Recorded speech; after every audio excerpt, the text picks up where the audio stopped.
आज हम जो है धातु अधातु के कॉन्सेप्ट को समझने वाले हैं इस वीडियो में।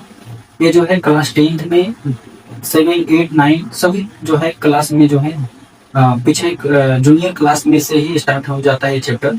तो ये जो है पढ़ने के हिसाब से अगर हम देखें तो बहुत ही बेहतरीन चैप्टर होता है, जिसे हमको जानना और समझना बहुत आवश्यक होता है, अति आवश्यक है। तो हम जो है धातु अधातु के जो है सभी गुणों को जो है हम कॉन्सेप्ट मैप के माध्यम से अभी जो है हम पढ़ने वाले हैं इस वीडियो में। तो वीडियो में लगातार बने रहेंगे, स्किप नहीं करेंगे ताकि आपको अच्छे से समझ में आए। बच्चों जो है हम जानते हैं कि जितने भी पृथ्वी पर पाए जाने वाले तत्व हैं उन सभी को दो भागों में बांटा गया है। पहला है तत्व को धातु के रूप में और अधातु के रूप में बांटा गया है सभी तत्वों। तो उसी में जो है हम धातु के बारे में अभी हम कुछ एग्जाम्पल आपको हम इधर लिख दिए हैं कि धातु क्या होते हैं। जैसे हमने लिखा है पोटेशियम, सिल्वर, एल्यूमिनियम और जो है Fe यानी आयरन और सोडियम। ये सब जो तत्व हैं वो सब धातु होते हैं। क्या होते हैं बच्चों? तो ये है धातु।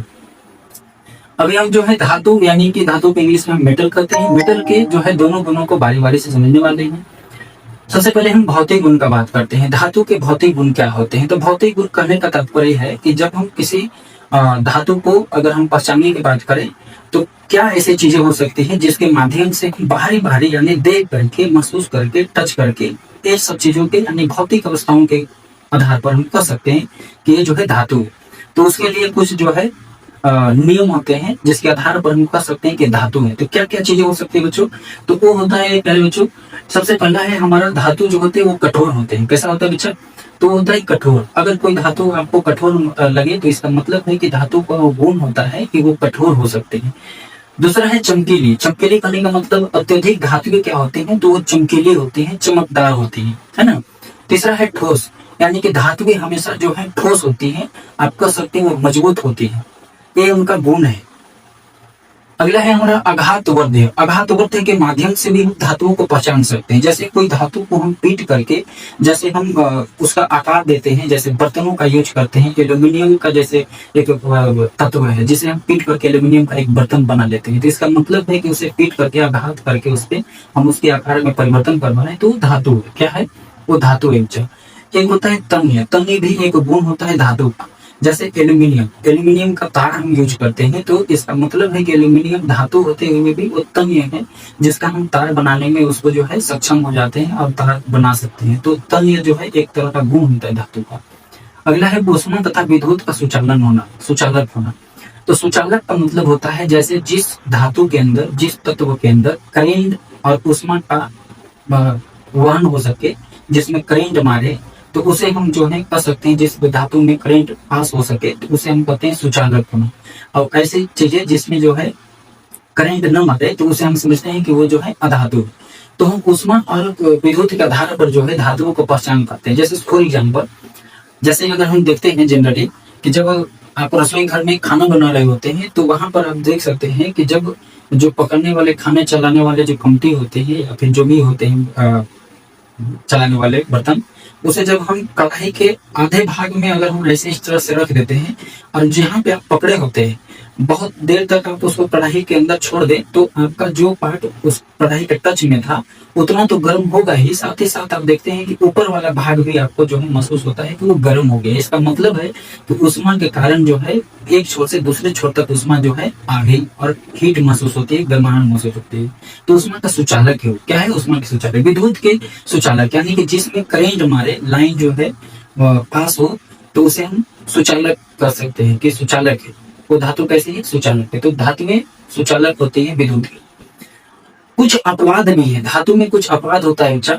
जैसे अपवाद करने का मतलब कि धातु होते हुए भी वो अधातु का गुण रखता है ना। धातु होते हुए भी अधातु का गुण रखता है। जैसे ये है हमारा Hg। Hg जो है वो पारा है, यानी इसे हम इंग्लिश में मरकरी कहते हैं। यह जो है धातु है, फिर भी यह जो है तरल अवस्था में पाया जाता है। किसी अवस्था में पाया जाता है? तरल अवस्था में पाया जाता है। इसी तरह से हम कुछ एग्जाम्पल लिए हैं, जैसे एल्यूमिनियम, सॉरी सिल्वर और कॉपर, है ना। सिल्वर और कॉपर ऐसे तत्व हैं जो ऊष्मा के सबसे अधिक सुचालक होते हैं। ये दोनों तत्व ऐसे हैं जिसमें जो है ऊष्मा अत्यधिक होती है, यानी कि अधिक सुचालक होते हैं।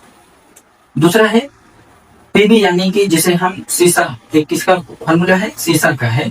और पारा सबसे कम सूचांक, इसमें क्या है कि ऊष्मा जो है सबसे कम होती है, ऊष्मा जो है इसमें बहुत कम होती है, इसलिए इसे हम कह रहे हैं कि ये सबसे कम सूचालक होते हैं सभी तत्वों में।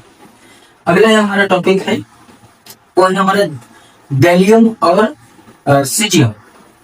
ये क्या है बच्चों, गैलियम और सीजियम। गैलियम और सीजियम धातु ऐसे तत्व हैं कि जिनका गलनांक सबसे कम होता है। कहने का तात्पर्य, जैसे सीजियम जो है वो सोने और चांदी की तरह जो है नर्म होते हैं, इनकी इसकी गलनांक इतनी कम होती है जो सामान्य ताप पर भी जो है तरल अवस्था में पाया जाता है, तो इनका गलनांक जो है सबसे कम होता है बच्चों।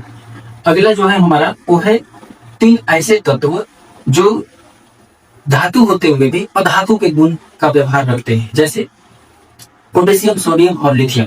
ये जो है ऐसे तत्व हैं जो धातु होकर के भी अधातु जैसे व्यवहार करते हैं, यानी अधातु के कस होते हैं कि गुण होते हैं, जैसे आसानी से इसे जो है कठोर नहीं होते, आसानी से मुलायम होते हैं, जिसे हम चाकू से काट सकते हैं।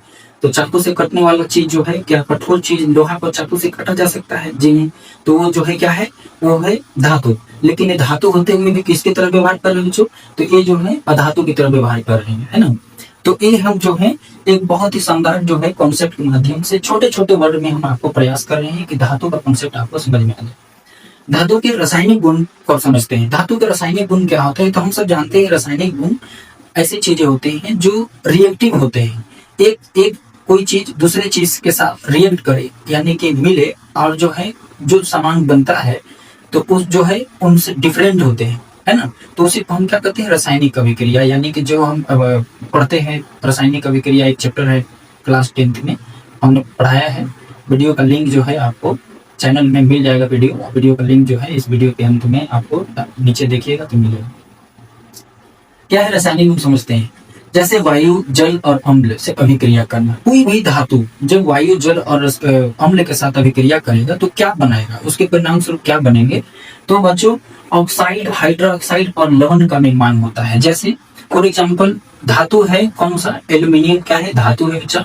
इसे हम वायु कहने का मतलब गैस, एक गैसीय अवस्था में एक ले लेते हैं जैसे ऑक्सीजन। अब हम एल्यूमिनियम को ऑक्सीजन के साथ रासायनिक अभिक्रिया कराते हैं तो हम पाते हैं कि ये जो है एल्यूमिनियम ऑक्साइड बनता है। क्या बनता है? एल्यूमिनियम ऑक्साइड बनता है। इसका तात्पर्य है कि एल्यूमिनियम के साथ ऑक्साइड लग गया, एक ऐसा सब वर्ड लग गया, ऑक्साइड वर्ड लग गया। तो इसका मतलब है कि यह जो है रासायनिक अभिक्रिया के माध्यम से हम समझ सकते हैं कि ऑक्साइड का निर्माण हो सकता है, हाइड्रोक्साइड का निर्माण हो सकता है, और किसका निर्माण हो सकता है? तो लवण का निर्माण हो सकता है। तो ये था हमारा धातु, यानी कि धातु के दोनों गुणों को हमने जो है बहुत ही बेहतरीन ढंग से समझाने का प्रयास किया है। भौतिक गुण और रासायनिक गुण एकदम सिंपल और कॉन्सेप्ट के साथ आपको बताए। इसके बाद हम जो है नेक्स्ट वीडियो में जो है अधातु के ही भौतिक गुण और रासायनिक गुण को समझेंगे कि उसमें क्या चेंजेस होते हैं, उसको कैसे पहचाना जा सकता है। तब तक के लिए जो है आप इसका एक स्क्रीनशॉट ले लेंगे ताकि आपको जो है नोट्स बनाने में सुविधा हो।